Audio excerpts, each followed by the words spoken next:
నేను షారోను పొలములో పూయు పుష్పం వంటి దానను, లోయల్లో పుట్టు పద్మం వంటి దానను, పలురక్కసి చెట్లలో వల్లి పద్మము కనబడినట్లు స్త్రీలలో నా ప్రియురాలు కనబడచ్చు. పరిశుద్ధ గ్రంథంలో అన్ని పుస్తకాలు ఒక ఎత్తు, పరమ గీతములు అనేటటువంటి పుస్తకము మరొక ఎత్తు. అన్ని పుస్తకాలు మనం చదివితే ఎంతో కొంత 50% నాలెడ్జ్, 50% దేవుని వాక్యాన్ని అర్థం చేసుకోగలం. ఇంకా ప్రార్థన పూర్వకంగా ధ్యానించినట్లయితే బైబిల్లో ఉన్న మాక్సిమం అన్ని ఒక 60-65 పుస్తకాల వరకు మనము ప్రార్థన పూర్వకంగా చదివితే కూడా కొద్దిగా ఎంతో కొంత అర్థమవుతుంది. కానీ పరమ గీతములు అలా కాదు. పరమ గీతములను చాలా వరకు స్టడీ చేసి ఎక్కువ సమయం దీనికి కేటాయించి దీన్ని ధ్యానిస్తేనే పరమ గీతంలో ఉన్న అద్భుతమైన ఆత్మీయ భావం మనకు అర్థమవుతుంది. చాలా వరకు ఏం చేస్తారంటే పరమ గీతంలో టచ్ చేయరు, దీన్ని ఎక్కువగా చదివే ప్రయత్నం కూడా చేయరు, దీన్ని ఎక్కువ మంది బోధించడానికి కూడా ఇష్టపడరు. ఎందుకంటే ఇది లోకం వైపు అర్థాలుగా ఆలోచిస్తూ ఉంటారు. కానీ లేదండి, ఆత్మీయంగా పరమగీతం అనేది చాలా లోతైన ఆత్మీయ భావాలతో కూడిన గ్రంథము ఈ గ్రంథం. అయితే ఈ పరమగీతముల్లో మనము ధ్యానిస్తున్నప్పుడు, చదువుతున్నప్పుడు మన హృదయంలో, మన మనసులో ఒకే ఒక ఆలోచన ఉండాలి. ఆలోచన ఏంటంటే పరమగీతములు అనగా ఇట్స్ సాంగ్ ఆఫ్ సొలొమన్. అనగా ఈ పరమగీతములు రచించిన రచయిత ఎవరు అనంటే సొలొమోను మహారాజు గారు. దేవునికి స్తోత్రం. సొలొమోను మహారాజు గారు ఈ పరమగీతమును రచించారు. ఆయన రాజుగా ఉండి పరిపాలించడం మాత్రమే కాదు, ఇలా రచనలు కూడా రచించేవారు. ఒక చోట ఉంటుంది, ఆయన 1000 కీర్తనలు రచించారు. 1000 కీర్తనలు అంటే ఒకే ఒక లైన్ తో ఉన్న మాట కాదండి, ఒకే 2 లైన్తో ఉన్న మాట కూడా కాదు. 2 లైన్లో ఉన్నదాన్ని కోట్ అంటారు. నేను రోజు స్టేటస్ లో ఒకసారి పెడతా ఉంటాను, దేవుడు ఇచ్చిన ఆలోచనతో ఒక రాస్తా ఉంటాను. సొలొమోన్ గారు కోట్లు రాయలేదండి, మరి ఏం రాశారు? కీర్తనలు రాశారు. ఏం రాశారమ్మా? ఇంకొక విధంగా మనం ఆలోచన చేస్తే పాటలు రాశారు. మనం కీర్తనలు ధ్యానిస్తాం కదా, 150 కీర్తనలు, అవి ఏంటంటే పాటలండి. సొలొమోన్ గారు ఏం రాశారంట? 1000 కీర్తనలు రాశారు. కాబట్టి ఇన్ని సంవత్సరాల్లో మనం ఒక్క పాట రాయగలుగుతున్నామా? మరి సొలొమోన్ రాజుగా మనమే రాయలేకపోతున్నాం. సొలొమోన్ గారు రాజు, మహారాజు, ఎంత బిజీగా ఉంటారు ఆయన. కానీ ఆయన అంట బైబిల్లో ఉంటుంది 1000 కీర్తనలు రాశారంట. దేవునికి స్తోత్రం కలుగుగా. అంటే దేవుడి పట్ల ఆయనకున్న ఆసక్తి అంత గొప్పది. అలాగా 1000 కీర్తనలు మాత్రమే కాదు, సామెతల గ్రంథం సొలొమోన్ గారు రాశారు, ప్రసంగి గ్రంథం సొలొమోన్ గారు రాశారు, పరమగీతములు అనే గ్రంథం కూడా సొలొమోన్ గారు రాశారు. ఈ సామెతలు, ప్రసంగి, పరమగీతలు, ఈ 3 మనిషి యొక్క జీవితం ఎలా జీవించాలో ఈ 3 గ్రంథాల్లో, ఈ 3 పుస్తకాల్లో సుస్పష్టంగా రాయబడి ఉంటుంది.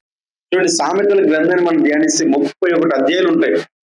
ఆ సామెతల గ్రంథంలో ఒక్కొక్క మాటల గురించి మనం ఆలోచన చేసి ఎంత మధురమైన మాట, జీవిత సత్యాలను సొలొమోన్ గారు రాశారు. అలానే ఈ పరమగీతములు కూడా సొలొమోన్ గారు రాశారు. అయితే ఈ పరమగీతంలో ఉన్న అర్థం ఏంటి అని అంటే, ప్రియుడు ప్రియురాలు మధ్యలో ఉన్న ప్రేమను వర్ణిస్తూ సొలొమోన్ గారు ఈ పరమగీతములు రాశారు. మరి ప్రియుడు ఎవరు, ప్రియురాలు ఎవరు అని మనం ఆలోచన చేస్తే, ప్రియుడు స్థానంలో దేవుణ్ణి, యేసుక్రీస్తు ప్రభువారిని దేవుణ్ణి పోలుస్తూ సొలొమోన్ గారు రాసుకున్నారు. ప్రియురాలు స్థానంలో సంఘమును పోలుస్తూ సొలొమోన్ గారి పరమగీతములు రచించారు. దేవునికి స్తోత్రం. హల్లెలూయా. ఇక్కడ పరమగీతంలో ఉంటారు నా ప్రియుడు, నా ప్రియురాలా అని అంటే ఎవరో కాదు. నా ప్రియుడు అని అంటే మన ప్రాణ ప్రియుడైన యేసుక్రీస్తు. ప్రియురాలు అని అంటే ఎవరో కాదు, సంఘము.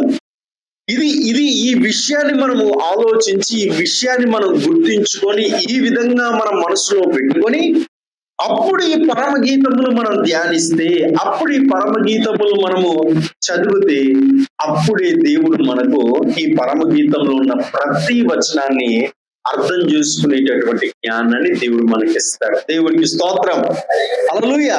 కాబట్టి ఈ విషయాన్ని మీరు గుర్తుంచుకోవాలి. ప్రియుడు అంటే ఎవరో కాదు, యేసుక్రీస్తు. ప్రియురాలు అంటే ఎవరో కాదు, సంఘం.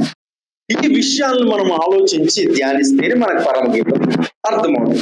ఇప్పుడు రండి మనం ధ్యానిద్దాం. 2వ అధ్యాయం 1వ వచనం.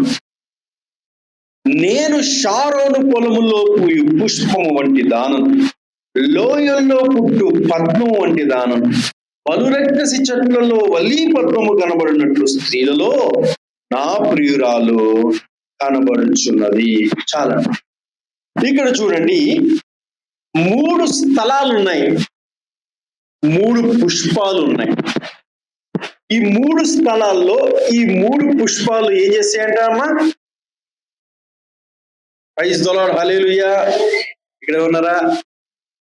ప్రయాణం చేస్తున్నారా? ప్రయాణం అంటే మనసు తిరుగుతూ ఉంటది. అటు ఇటు వెళ్ళిపోకండి, ధ్యానించండి, కొద్దిగా శ్రద్ధ పెడదాం. 3 స్థలాల్లో 3 రకాలైన పుష్పాలు ఏం చేస్తున్నాయంటమ్మా? ఫలిస్తున్నాయి, చిగురిస్తున్నాయి, పుష్పిస్తున్నాయి. అదే మనం మొదట చూద్దాం. నేను షారోను పొలములో పూయు పుష్పము వంటి దానను. చాలా, ఈ పుష్పము ఎక్కడ ఫలిస్తుందంట? పొలములో. ఎక్కడమ్మా?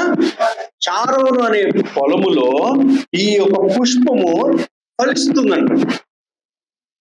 పొలములో ఈ పుష్పము ఫలించడం అనేది ఎంతో కొంత మనము దాన్ని స్వీకరించడమే. ఎందుకంటే పొలాల్లో నీరు ఉంటుంది, పొలాల్లో చక్కటి సన్లైట్ వస్తుంది, పొలాల్లో చక్కటి గాలి, ఇవన్నీ కూడా ఉంటాయి. కాబట్టి ఆ పొలములో ఆ పుష్పము పుష్పించడం అనేది నిజంగా సాధ్యమే. అలాగే మన జీవితాల్లో కూడా దేవుడంట మంచి సంపదలు ఇస్తాడంట, మంచి సంపద ఇస్తాడు. ఆ మంచి సంపద ఇచ్చినప్పుడు ఆ సంపదలో మనం ఏం చేయాలంట? ఫలించాలి. అలాగే ఈ యొక్క పొలము అనేది దేనికి సాదృశ్యం అంటే సంఘమునకు కూడా సాదృశ్యం. సంఘము అనేటటువంటి పొలములో మనం ఏం చేయాలంటమ్మా? ఫలించాలి. సంఘం అనేటటువంటి పొలంలో మనము చక్కగా ఫలాలు కలిగి ఫలిస్తూ ఉండేవారుగా మనం ఉండాలి. సంఘానికి వస్తున్నాం, ఫలించట్లేదు అనుకోండి, మనం వచ్చినా రానట్టే లెక్క. సంఘానికి వస్తున్నప్పుడు మనం ఫలించాలి. ఎలా ఫలించాలి అనంటే ఆత్మీయంగా ఫలించాలి మొదటిగా. ఎందుకనంటే మనల్ని బయట ఏమంటారు అంటే ఆత్మీయులు అని పిలుస్తారు. అనగా దేవుని చిత్త ప్రకారంగా ఆత్మానుసారంగా జీవించేవారు కాబట్టి వీరిని ఆత్మీయులు అని పిలుస్తారు. ఆత్మీయులుగా పిలువబడుతున్న మనము, విశ్వాసులుగా పిలువబడుతున్న మనము ఆత్మీయంగా ఫలించాలి. ఆత్మీయంగా ఫలించాలంటే ఆత్మఫలాలు తెలుసు కదండి మనకి. ప్రేమ, సంతోషం, సమాధానం, దీర్ఘశాంతం, దయాళత్వం, మంచితనం, సాత్వికం, ఆశానికం. ఈ ఆత్మ ఫలాలు ఎక్కడ ఫలించడానికి మనకు అవకాశం ఉందో తెలుసా? ఇది సంఘము అనేటటువంటి పొలములోనే ఫలించడానికి అవకాశం. ఆత్మ ఫలాలు మనం ఫలించే వారుగా మనం ఉండాలి. చూడండి, బైబిల్ గ్రంథంలో ఒక అతను పొలంలో ఫలించాడు. ఎలా ఫలించాడో ఒకసారి మనం చూద్దాం. ఆదికాండము 26వ అధ్యాయం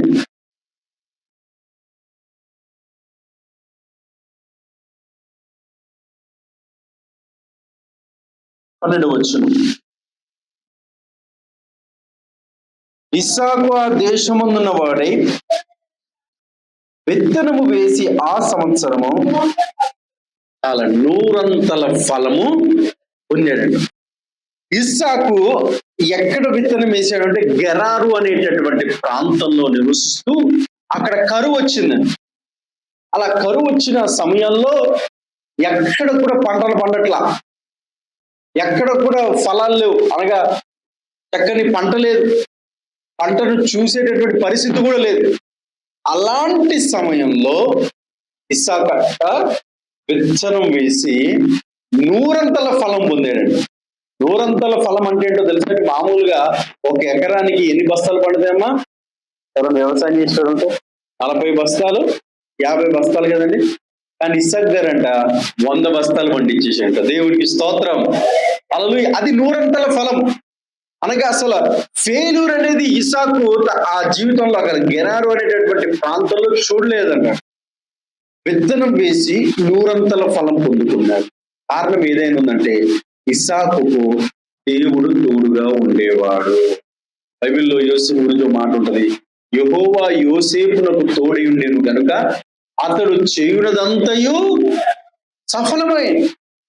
అనగా యోసేపుకు దేవుడు ఎల్లప్పుడూ తోడుగా ఉండేవాడు కనుక యోసేపు ఏ పని చేసినా, ఏది ముట్టుకున్నా కలిసి వచ్చేసి, ఏ పని చేసినా ఆ పని సఫలమయ్యేదంట. అక్కడ చుట్టూ ఉన్న ప్రజలందరూ, చుట్టూ ఉన్న వారందరూ, చుట్టూ ఉన్న పనివారు, ఆ యజమానుడు అందరూ ఆశ్చర్యపోయేవాడంట. అందరూ పని చేస్తే ఒక ఎత్తుగా ఉంటుంది, యోసేపు మాత్రం ఏదైనా పని చేశాడు అనంటే, యోసేపు మాత్రం ఏదైనా పని తలపెట్టాడు అనంటే అది సక్సెస్ఫుల్ గా యోసేపు కంప్లీట్ చేయగలుగుతాడు. అందరూ చేసిన పని ఒక ఎత్తు ఉంటే యోసేపు చేసే పని మాత్రం చాలా డిఫరెంట్ గా కనబడుతుంది. సక్సెస్ఫుల్ గా ఇతను చేస్తాడు అని అందరి దృష్టిలో నమ్మకం కలిగేటట్టుగా యోసేపు జీవించాడు. కారణం ఏదేంటంటే యోసేపు యొక్క సీక్రెట్ ఏదంటే యోసేపు కంట దేవుడు తోడుగా ఉండేవాడు. దేవుడికి స్తోత్రం కలిగినగా. అలాగే మన జీవితంలో దేవుడు తోడుండాలని, మనుషులు తోడుంటారు కొంతకాలం, పరిస్థితులు తారుమారేసరికి మన అనుకున్నవారు, నా అనుకున్నవారు పరిస్థితులు కొద్దిగా తారుమారయ్యేసరికి ఏమైపోతారమ్మా, దూరం అయిపోతాం. డబ్బులు చూసి కొంతమంది వస్తారు, ఆ డబ్బులు దూరం అయితే దూరం అయిపోతా ఉంటారు. ఇలాగ పాస్తులు చూసి మనుషులు కొన్ని పరిస్థితులు చూసి దగ్గర అవుతారు, పరిస్థితులు మారేసరికి ఏమైపోతారమ్మా, దూరం అయిపోతాం.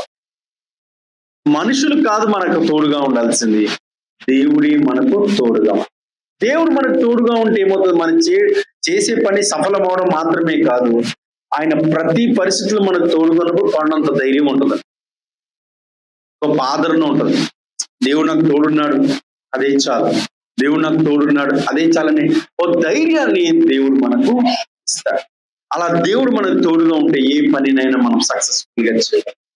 అలాగా ఇస్సాకంట ఆ కరువు అనేటటువంటి పరిస్థితుల్లో, గెరారు అనేటటువంటి ప్రాంతంలో విత్తనం వేసినప్పుడు నూరంతల ఫలమును, నూరంతల పంటను ఇస్సాకు చూడగలిగాడు. ఆ పంటను అనుభవించగలిగాడు. ఆ పంటను చేతికి వచ్చింది. ఆ పంట చూడగానే చుట్టూ వారంతా ఆశ్చర్యపోయారంట. అలాగే మన జీవితంలో సంఘము అనేటటువంటి, ఫలము అనేటటువంటి సంఘంలో మనం ఏం చేయాలంటమ్మా, ఆత్మీయంగా ఫలించాలి. ఆత్మానుసారంగా జీవిస్తున్న మనము, ఆత్మీయులుగా పిలువబడుతున్న మనము ఆత్మ ఫలాలు ఫలించే వారిగా మనము ఉండాలి. ఇదే పొలము అనేటటువంటి అనుభవం. చారోను పొలములో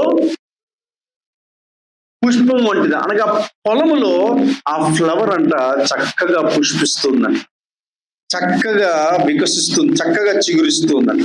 రెండవ స్థలం మనం చూద్దాం. లోయల్లో పుట్టు చాలని.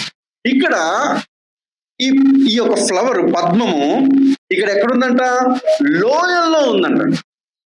లోయల్లో ఉన్న ఈ పద్మము చక్కగా పుష్పిస్తుంది, చక్కగా వికసిస్తుంది, చక్కగా పరిమళిస్తుంది. లోయ అనేటటువంటి అనుభవము కొన్నిసార్లు మనకు కూడా ఎదురవుతాం. ఇక్కడ ఇస్సాకు కూడా ఇక్కడ పొలంలో నూరంతల పంట పొందాడు కదండి.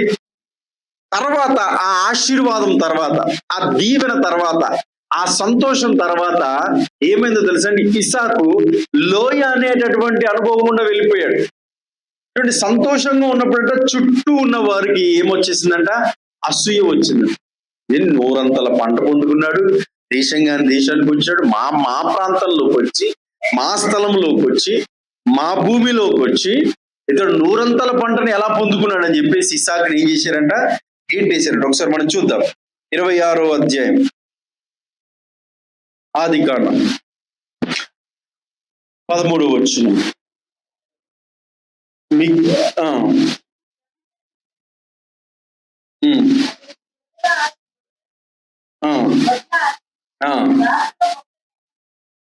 కలిగినందున ఫిలిస్తీయులు అతని యందు అసూయపడేది. ఏం పడ్డారమ్మామా?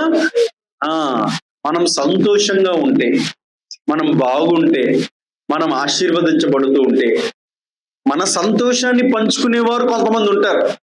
చాలా కష్టపడి దేవుని కృప చేత వారు పైకి వచ్చారండి, చాలా కష్టపడి కొన్ని సంవత్సరాలు కష్టపడి వారు చక్కగా ఇల్లు కట్టుకున్నారండి, లేదా పొలం కొనుక్కున్నారండి అని మన సంతోషాన్ని వారి సంతోషంగా భావించి సంతోషించేవారు కొంతమంది ఉంటారు. అదే సమయంలో మన సంతోషాన్ని చూసి ఓర్వలేని వారు కూడా ఉంటారు. వారిని బైబిల్ సెలవిస్తుంది అసూయ పరులు. ఎవరమ్మా? అసూయ పరులు. అసూయ అనేది భయంకరమైన మాయరోగం అండి. అది ఫిజికల్ గా కనబడదు, కానీ ఫిజికల్ గా కనబడకపోయినా కనబడని రోగంగా ఉండి మనిషిని నాశనం చేస్తారు. చూడండి, కరోనా ఫిజికల్ గా కనబడిందా? మనకి ఎవరికైనా వైరస్ కనబడిందండి? వేల మందిని తీసుకెళ్ళిపోయింది. భయప్రాంతుల పరిస్థితుల్లోకి వచ్చేసి అప్పట్లో. అలాగే ఈ అసూయ కూడా ఫిజికల్ గా, అనగా మన కంటికి కనబడదు ఆ రోగం, కానీ లోపల ఉండి మనిషిని నాశనం చేస్తారు. బైబిల్ గ్రంథంలో సౌలు అనేటటువంటి రాజు ఇజ్రాయేలుకు మొదటి రాజుగా పిలువబడ్డాడు. మొదటి రాజుగా పిలువబడి రాజ్యాన్ని పరిపాలిస్తున్నప్పుడు అమాంతంగా ఒకసారి యుద్ధ వాతావరణం వినాల్సి వచ్చింది. ఏంటా యుద్ధ వాతావరణం అంటే, గొల్లియాతు వచ్చి ప్రగల్భాలు పలుకుతున్నాడు. ఇదిగో మీ సైన్యం కాదు, ఎవరు కాదు, మీలో ఎవరైనా ఒక్కడు రండి నాతో యుద్ధాన్ని. మేము నన్ను ఓడిస్తే మేము ఫిలిస్తీన్లు అందరం కూడా మీకు దాసోహం అయిపోతాం. అలాగే మీరు ఓడిపోతే మీరందరూ కూడా మాకు దాసోహం అయిపోవాలి. రండి, నేను ఫిలిస్తీన్ల తరపున ఒక్కడిని వస్తున్నా, మీలో ఎవరైనా ఒక్కడు రండి అని పిలుపునిచ్చాడు. ప్రగల్భాలు పలికాడు. అలా పిలుపునిచ్చి ప్రగల్భాలు పలికినప్పుడు ఏ ఒక్కరు ముందుకు రావట్లేదంటే రాజైన సౌలు కూడా, యుద్ధాలు చేసే వ్యక్తి అయిన సౌలు కూడా, బాగా హైట్ ఉన్న సౌలు, మంచి భుజములు కలిగిన సౌలు కూడా ఒక్కడుగు తీసి ఒక్కడుగు వేయలేకపోయాడు. భయపడిపోతున్నారు అందరూ. అక్కడేమో ప్రగల్భాలు పలుకుతున్నాడు గొల్లియాతు, చాలా ఎత్తుగలవాడు, చాలా శూరుడు, ఏ ఒక్కరు వెళ్ళడానికి సాహసించట్లా. అయితే దావీదు అండి, చిన్నవాడైన దావీదు, ఆడు ప్రగల్భాలు పలుకుతూ దేవుణ్ణి దూషిస్తే అమాంతంగా ఒకసారి యుద్ధ వాతావరణంలోనికి వచ్చి అందరితో మాట్లాడి మొత్తం అందరు కలిసి సౌలు దగ్గర తీసుకొస్తే, అయ్యా నేను యుద్ధానికి వెళ్తాను. నువ్వు వెళ్తానంటావు ఏంటి? చిన్నోడు, నువ్వు ఎలా వెళ్తావు? అయ్యా నా జీవితంలో ఒకటి జరిగింది. ఏంటి అని అంటే, నేను గొర్రెలు కాపరిని. నేను గొర్రెలు కాస్తున్నప్పుడు ఒకసారి అమాంతంగా ఎలుగుబంటి వచ్చింది. ఆ ఎలుగుబంటి వస్తే ఆ ఎలుగుబంటిని చంపే శక్తిని దేవుడు నాకు ఇచ్చాడు. అలా ఇంకొకసారి నా గొర్రెలు కాసుకుంటా ఉంటే అమాంతంగా సింహం వచ్చింది. ఆ సింహం నోరుని చీల్చే శక్తిని నాకు దేవుడు ఇచ్చాడు. ఏ దేవుడైతే ఈ యొక్క ఎలుగుబంటి నుంచి, ఏ దేవుడైతే సింహం నుంచి నా గొర్రెలు రక్షించుకోవడానికి శక్తిని ఇచ్చాడో, అదే దేవుడు ఈ గొల్లియాతును జయించే శక్తిని కూడా ఇస్తాడు అని దావీదు సౌలుకు చెప్పినప్పుడు, సౌలు సరే అయ్యా వెళ్ళు అంటాడు. ఇప్పుడు దావీదు వెళ్ళి గొల్లియాతుతో మాట్లాడుతూ, నువ్వు కత్తితో బలెముతో వస్తున్నావు, నేను సైన్యములకు అధిపత్యకు యెహోవా పేరట వస్తున్నానని చెప్పేసి, మనకి అందరూ తెలుసు, వడిసెలు ఇలా తిప్పి రాయితో కొట్టగానే గొల్లియాతు చచ్చిపోతాడు. ఇప్పుడు ఆ గొల్లియాతు చనిపోగానే దావీదుని అంతా కూడా పొగిడేశారంటాడు. వేల కొలదిగా పొగిడారు. అలా పొగుడుతా ఉంటే అది చూసి సౌలు ఏం చేశాడంట? అసూయపడి దావీదు మీద విషపు చూపు చూసాను అని ఉంటుంది బైబిల్. ఏ చూపు అంటాం అది? విషపు చూపు. ఎలా వస్తుందో తెలుసా? అసూయతో నిండిపోతే ఆ విషపు చూపు అనేది వస్తుంది. కొంతమంది చూస్తారట, వాళ్ళు సంబరంగా సంతోషంగా సెలబ్రేట్ చేసుకుంటూ ఉంటాయి. మంచి పెళ్లి కుదిరితే, లేదా మంచి పెళ్లి చేసుకుంటూ ఉంటాయి, లేదా ఇల్లు కట్టుకుంటూ ఉంటాయి, ఇల్లు ఓపెనింగ్ చేసుకుంటూ ఉంటాయి. కొంతమంది సెలబ్రేషన్ లో ఉంటే వీళ్ళకేమో మాయరోగం, కళ్ళంతా ఒకలాగా అయిపోతుంది, ముఖమంతా ఒకలాగా అయిపోతుంది. అలా చూస్తారు. దాన్ని ఏమంటారంటే బైబిల్లో విషపు చూపు అని అంటారు. ఆ విషపు చూపు ఎవరు చూస్తారు అంటే అసూయ చేత నింపబడిన వారు, నిండిపోయిన వారు విషపు చూపు చూస్తారు. అలాంటి విషపు చూపు, అలాంటి అసూయ మనకి ఉండడానికి వీలు లేదు. దేవునికి స్తోత్రం. హల్లెలూయా. అది చాలా ప్రమాదం అండి. ఇంకో విషయం తెలుసా? ఆ అసూయే, ఆ విషపు చూపే సౌలు అక్కడ నుండి నానాటికి పతనావస్థితుల్లోనికి చేర్చి సౌలు తనకు తాను కత్తి తీసుకొని చచ్చిపోయే పరిస్థితి తీసుకొచ్చింది. చచ్చిపోయేంత వరకు కూడా సౌలులో నుండి అసూయను తను విడిచిపెట్టుకోలేకపోయాడు. అంత భయంకరమైన రోగము అసూయ. తర్వాత మనము బైబిల్ గ్రంథంలో కయ్యూను కూడా చూస్తే కూడా అలానే ఉంటదండి. కయ్యూను హేబేలు వీళ్ళిద్దరు ఉన్నారండి. ఇద్దరు దేవుని కానుక తీసుకొని వచ్చారండి. బైబిల్లో ఉంటది, దేవుడంట కయ్యూను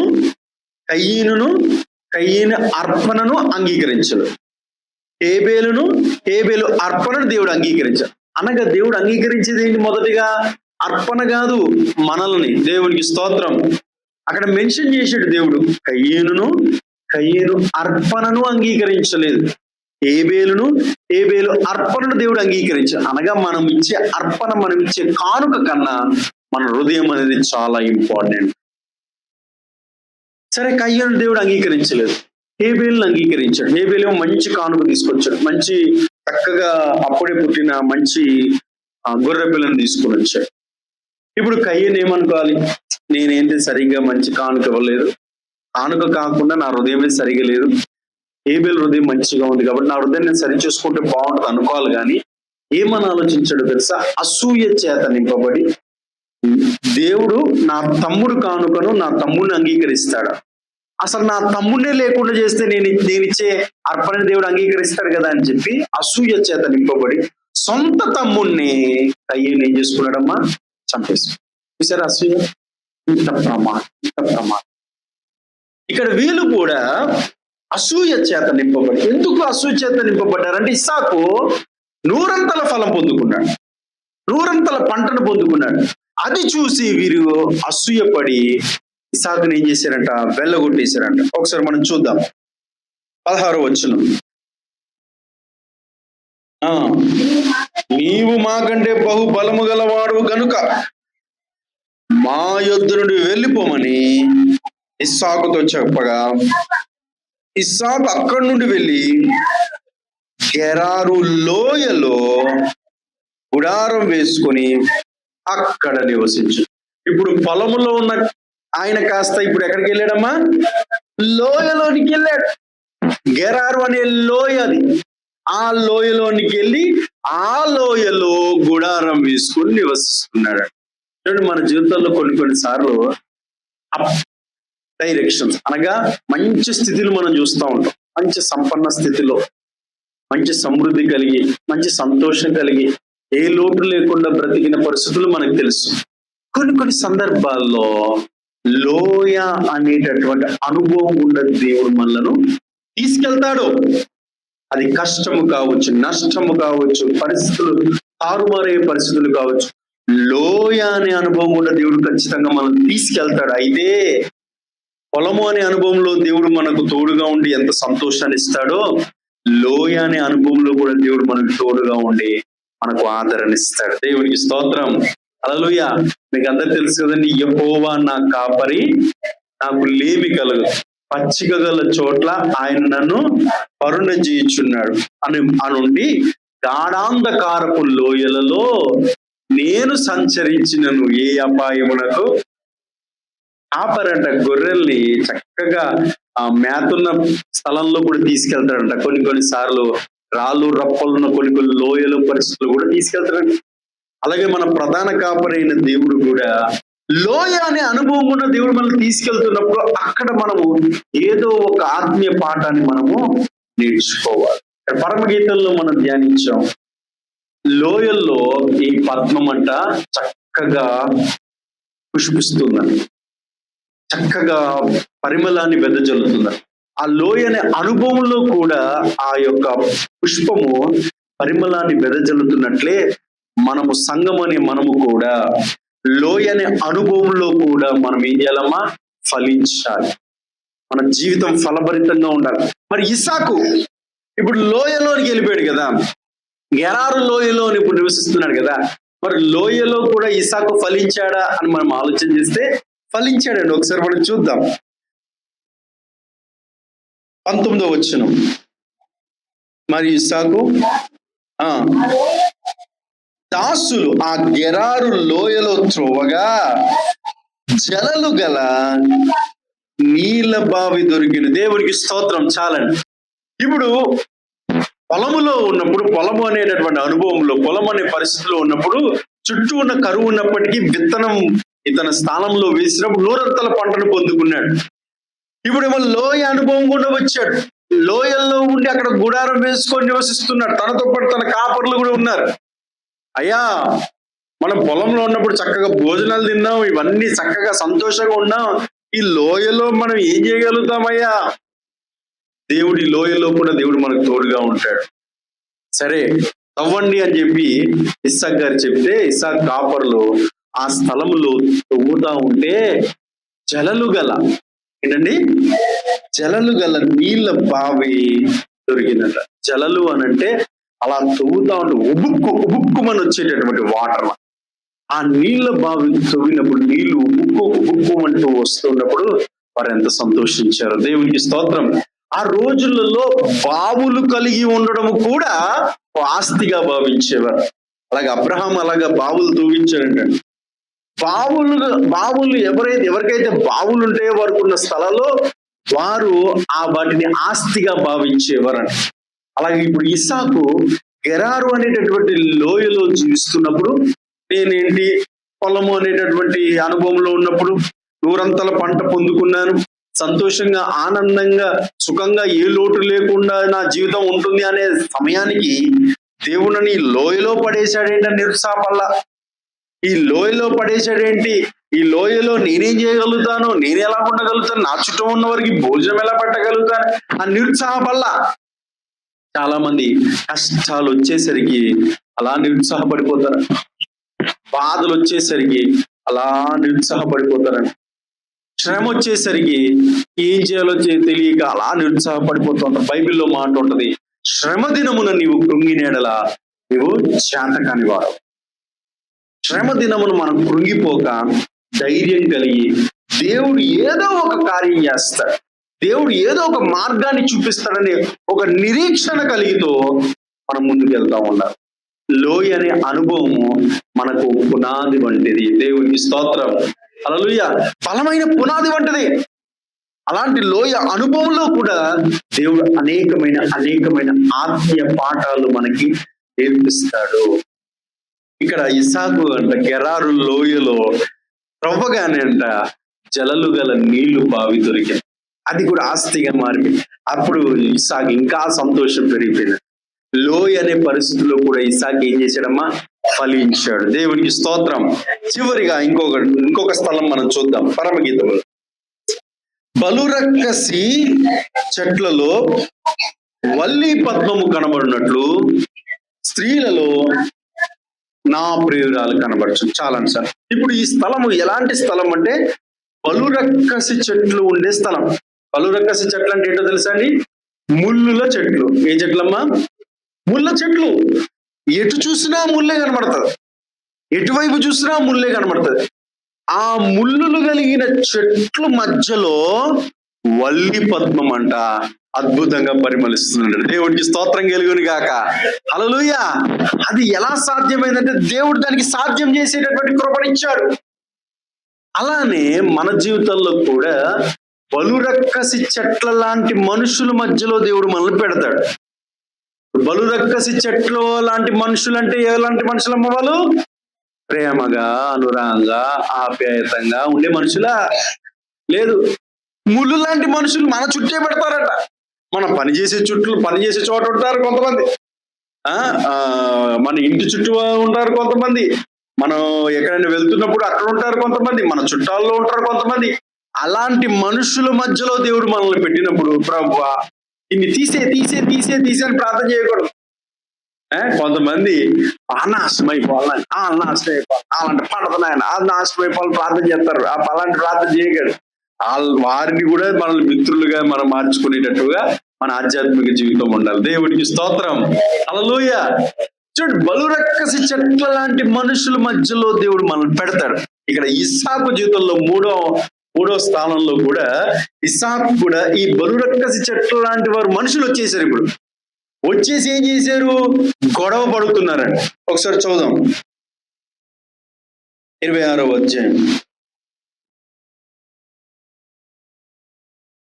ఆ ఆ జగడమాడి ఈ నీరు మాదే అని చెప్పిరి గనుక ఆ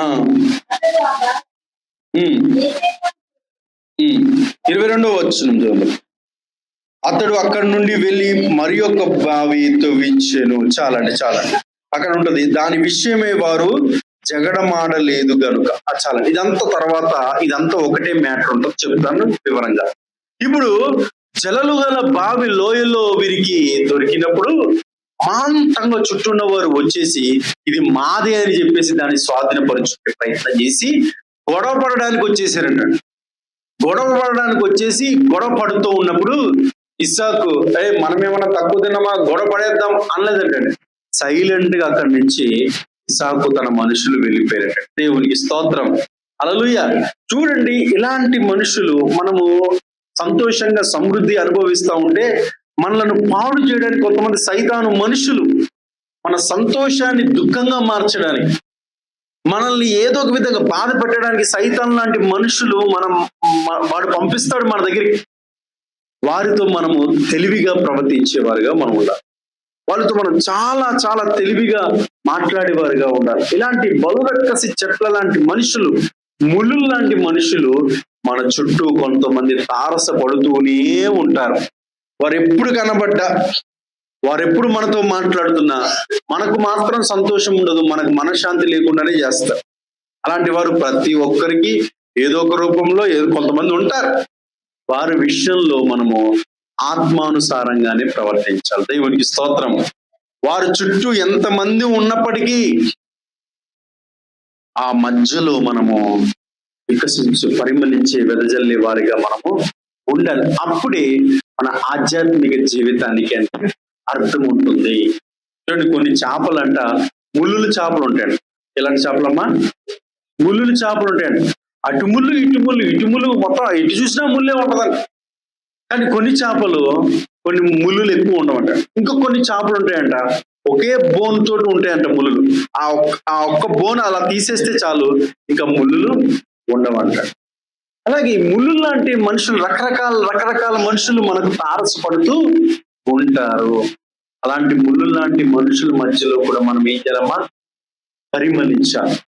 పరిమళాలు వెదజల్లేవారుగా ఉండాలి. ఈ 3 స్థలాలు మనం చూసాం. చివరిగా ఈ ఇస్సాకంట అలాంటి మనుషులు వచ్చినప్పుడు అక్కడి నుంచి వెళ్ళిపోయి మరొక చోటుకి వెళ్ళాడు. అక్కడి నుంచి వెళ్ళిపోయి మరొక చోటుకి వెళ్ళి బెర్షెబా అనేటటువంటి స్థలానికి చేరి అక్కడ ఇంకా మంచి నీళ్లు వచ్చేటట్టుగా దేవుడు కృపచు.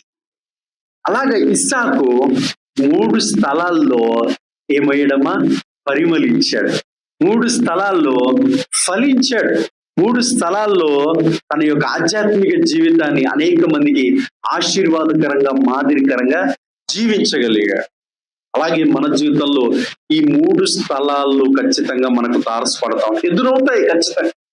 సంతోషంగా మనం సంఘంలో ఉన్నప్పుడు ఆత్మీయంగా ఫలిస్తూ ఉండాలి.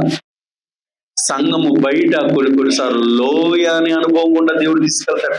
అక్కడ కూడా మనం ఫలించాలి. కష్టాలు, బాధలు, ఇరుకులు, ఇబ్బంది ఎన్నున్నా సరే మనము ఫలిస్తూ ఉండాలి. ఇంకా చివరి స్థానంలో ముళ్ళు లాంటి మనుషుల మధ్యలో కూడా దేవుడు మనలను పెడతాడమ్మా. అక్కడ కూడా మనం ఏమవ్వాలమ్మా? ఫలించేవారుగా మనం ఉండాలి. అప్పుడు మనం ఫలిస్తూ ఉంటే దేవుడు మన యొక్క ఫలభరితమైన జీవితాన్ని చూసి దేవుడు ఎంత సంతోషిస్తాడు, దేవుడు అంత ఆనందిస్తాడు. అలాంటి ఫలభరితమైన జీవితం దేవుడు మనందరికీ దయచేయును గాక.